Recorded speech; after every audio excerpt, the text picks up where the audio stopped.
Welcome friends. People who are preparing for CISSP exams, it's very rare to find those people who are coming from a legal background or law background, people who are lawyers and judges. Most of the people who prepare for CISSP are IT people, right? Now, IT people are interested in IT, like information technology, the software, the application, the infrastructure. But when we prepare for CISSP, we have to know the laws as well, the regulatory laws or the laws of the state and the development of those laws over the time. So it's tricky for us to go into that direction because that's not our nature, the nature of any IT professional to deep dive history, right? There are very few people who love history in terms of memorizing dates, keeping things interesting. So yeah, I know this challenge, and that's the reason I have prepared a diagram, a Viso file, which where I put the development of privacy laws in a linear way and on a timeline. The same I did for cyber crimes as well. I hope you enjoyed that video for cybercrime. Now I'm gonna do the same thing for the discussion of privacy laws, right? So I hope this will be very interesting for you and it will definitely help you in the exams. One key point I want to emphasize here again is that expectation from you, like as a CISSP professional, it's not expected from you to memorize the dates and know the related history, but the expectation is that you know what are the different privacy laws and how these privacy laws addresses the concern of information security in terms of which data can be shared or not, and what kind of privacy law addresses which sector, right? So this is what is expected, but if you know the history, that's an added advantage. And and if you know the story, it will help you to keep things in your memory, in your mind. So let's go to the drawing board and see how best we can understand the history of privacy in CISSP syllabus. So if we go to the drawing board, so here we have history. I have started from year 1974 and went till 2021, which is basically here, if you see. Now I won't take much time. The whole idea of this presentation is to have an image stick in your mind so that you can think deep on it, or if you read any book or if you see any PowerPoint presentation, you can quickly relate to it. So let's start from the beginning. Privacy key chronology and point. So here we have Mr. George Washington and the Fourth Amendment bill, image. I don't think you will be able to read it out, but you can Google Fourth Amendment. So basically, this was the year 1791, and interestingly, if you are interested in finding out what was happening around the globe at that time, so this was the time when in Indian subcontinent the Greater Mughal period was on decline and Britishers were colonizing like on a very rapid, fast-paced way. Uh, the whole Indian subcontinent and Middle East and other places as well.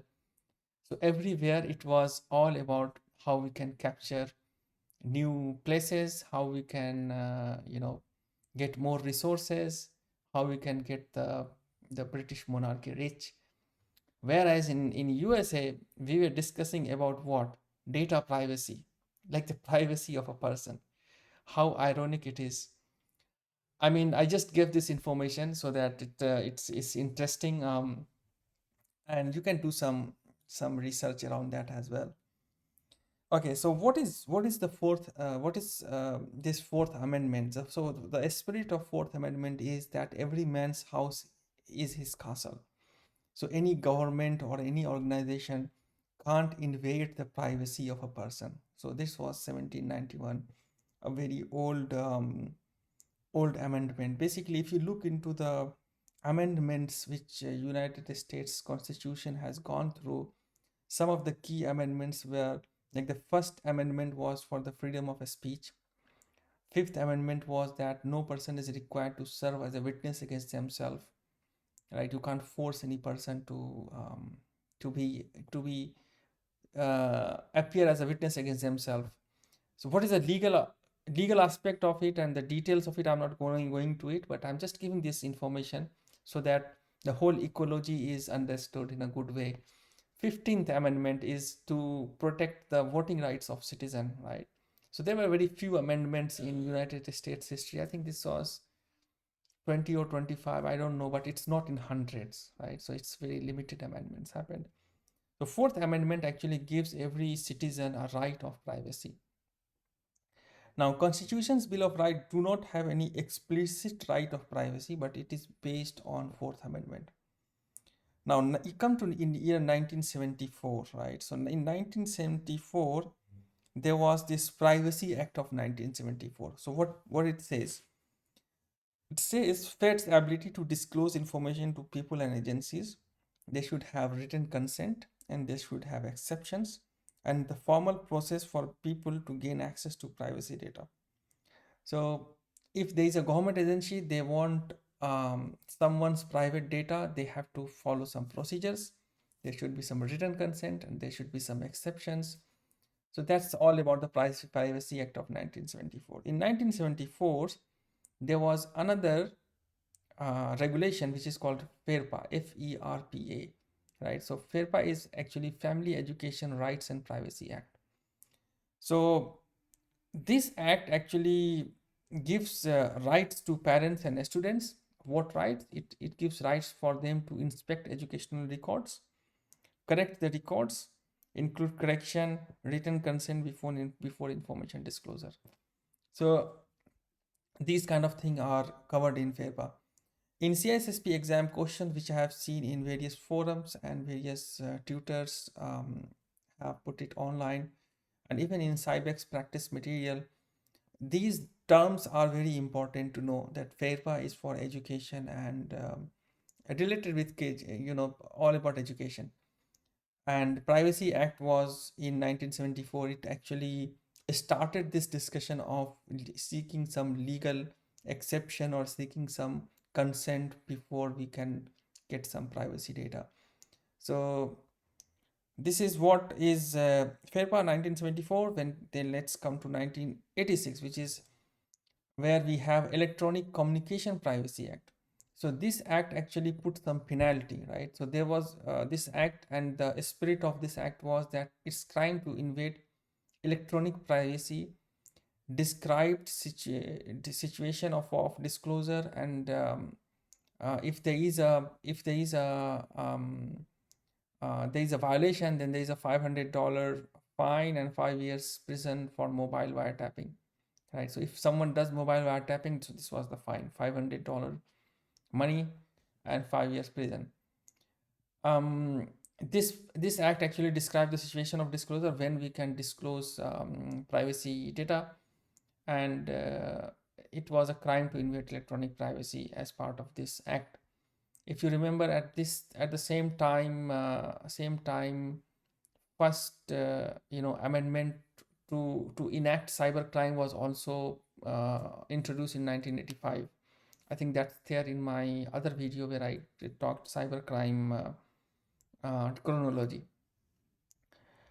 Now, when it comes to CALEA, now we will see this act in relation with ECPA. So in ECPA you can't do mobile wiretapping, but in 1994 mobile wiretapping was made possible with some legal modification. So what actually CALEA or CALEA states? It states that actually it makes wiretap possible for law enforcement with appropriate court orders. So if a government organization have a court order, then they can do a wiretap for any communication, any telephone communication and all. In data centers, in modern data centers of telco, you must have heard this term called LI zone, lawful enforcement zone. There they have this sniffing device or capturing device which can be used to capture data for government organizations, right? So this was 1994. In 1996, Economic Espionage Act was passed. So it with this act, the legal definition of theft included information as well. So before this act, the theft was only for the physical commodity, that you steal something from someone's house or someone company. But information stealing was not in legal dictionary, it was not called theft. But with the Economic Espionage Act in 1996, information stealing was also covered under theft, right? So if you remember, this relates with the trademark or trade secret discussion we had in last video, where we discussed what intellectual property. In intellectual property, we saw that the trade secret, how we can safeguard trade secret safeguard can be done using security controls and non-disclosure agreement. And Economic Espionage Act gives a legal mechanism, a legal penalty, which can be used to make it more strict, basically, right? So this was Economic Espionage Act of 1996. In 1996, Health Insurance Portability and Accountability Act, which is HIPAA, that was also passed. So, to just remember this, you can memorize. If you are a Bollywood fan, you can imagine the famous Bollywood movies released at that time, or Hollywood movie released at that time, or some political situation that erupted at that time. So you can relate those things, and you can have this in your mind. I remember in 1994, I think I was in year six, and I was coming home once, and I saw this Jurassic Park movie was released, and there was a poster on the wall. I was thinking, how can I watch this movie? And to my surprise, when I came home, everyone was going to watch that movie. I was so happy. So that's an event in my life, and I can use that event to stick the word CALEA, Kalia, there. That okay, this was the year when this Communication Assistance for Law Enforcement Act was passed, right? So you can have those figure in mind, and at least this diagram will give you a picture which you can relate to with different dates and different acts. Coming to 2002, before I go to 2002, because this diagram was getting too long, I have cut a section of this diagram. So after 1996, we go to 1998 here. So in 1998, Children's Online Privacy Protection Act, which is also called COPPA, COPPA, that was passed. And what is COPPA? It is actually putting some liability on the websites which are having content for children. So websites must have a privacy notice, what they collect, what they disclose, and the operator contact details. If some parents want to ask some detail about the website, so it's an opportunity to review, delete information, content collected, provision for verifiable consent by parents for children younger than 13 years old. So this was in 1998. You will also see a relevance in how things were exploding, how internet was being widespread, and how these laws were developed to address the challenges, right? In 1998, Identity Theft and Assumption Deterrence Act was also passed, right? So this makes identity theft a crime up to 15 years of jail and $250,000 fine. If you remember Mission Impossible movie series, where people put face mask of another person and do some work, that was some kind of identity impersonation, basically. But identity theft is basically you assume someone's identity and do some transaction, like the bank transaction, or you do some work in the name of some other person, and that person becomes legally liable, you know which he's actually in fact not. So that's identity theft, and it become more prevalent when internet was widespread and everyone was using internet. It was very easy to impersonate someone. So ITADA, ITADA actually is the short form. So TADA was a famous law in India as well once upon a time. You can relate that here. ITADA in 1998, it makes identity theft a crime, up to 15 years of jail or $250,000 of fine. It was a heavy amount. Now GLBA Act was passed in 1999. It was all related with banking and insurance company. So whenever GLBA comes in exams in some question, yeah, the only thing should ring to your mind is dollar and insurance, right? So it relaxed barriers between banks and insurance company and credit providers because of the economic boom. This whole financial sector were getting in 90s. There were different economic or financial products in the market. So there was this traditional banking, then there was car insurance, home insurance, different type of n number of insurance. Then there was this credit card concept coming in. You don't have money, but you can buy it and you can pay it later.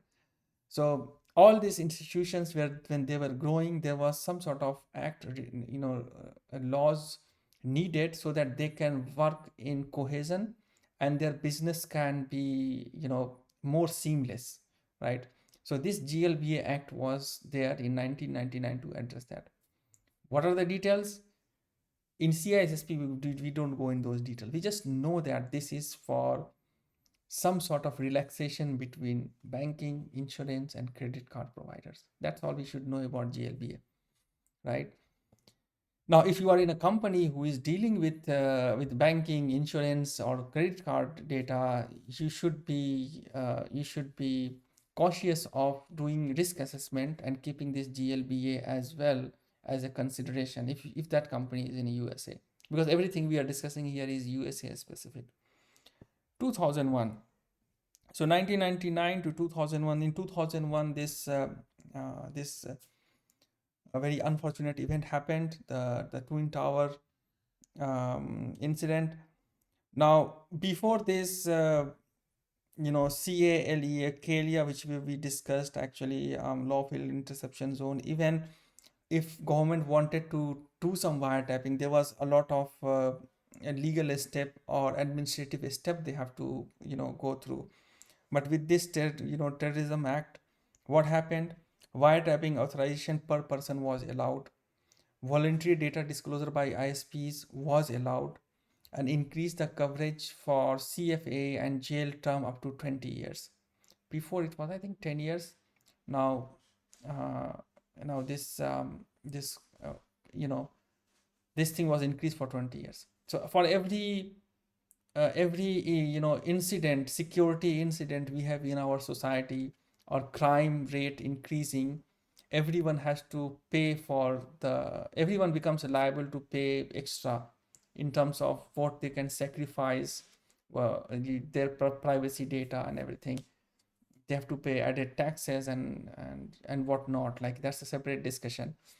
So that's what happened, and this was just in the name of securing the country. Is it justified or not? There is a lot of conspiracy theory, there is a lot of heated debate around it. We are not going into it because we want to pass the CISSP exam, right? So we should only know that there was something called USA Patriot Act, which gives government more power to do wiretapping, in one sentence, right? Providing appropriate tools required to intercept and obstruct terrorism, right? So that was Patriot Act 2001. Now, coming back to the first line. Now, in 2002, Data Breach Notification Law of California was passed, right? So this actually, in California, they put a law that if the data breach happened in a company, they have to notify the affected party. or the people who have a stake in that data, right? That was 2002. In 2009, this high-tech law was passed, which is Health Information Technology for Economic and Clinical Health.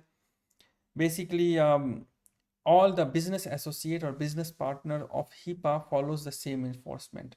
So HIPAA actually defined some laws for health insurance and health maintenance organization. With this high tech, this law actually extended to all the companies or business partners who deal with the health insurance companies, basically. And the new database notification for more than 500 individuals, for business associates also notify individuals, section of health, human services, and media. So this was basically high tech. You can go in more detail in the books. Now, what happened after 2009? Nothing much. So we go to 2018. 2018 was when CCPA was passed, which is California Consumer Privacy Act. And what it does, it is modeled based on European Union GDPR, which talks about the data privacy laws in the organization, and what kind of data can be exported interstate or from the country, from USA to other countries, right? And in 2020, CCPA was enacted, and it is in effect. This is the brief history of data privacy. I hope you get some important takeaway from this presentation. I know that I haven't discussed everything in too much detail, of two reasons. One, it is not required. Second, you can always refer the book. The videos here is just to help you navigate through the whole this jungle of information. And I think that to this presentation will make this whole task easy of memorizing date and knowing different laws for data privacy. I hope you enjoyed this video. If you like the content, you can put thumbs up, subscribe my channel for similar content, and thank you. Thanks for watching this video, and let's meet in the next video.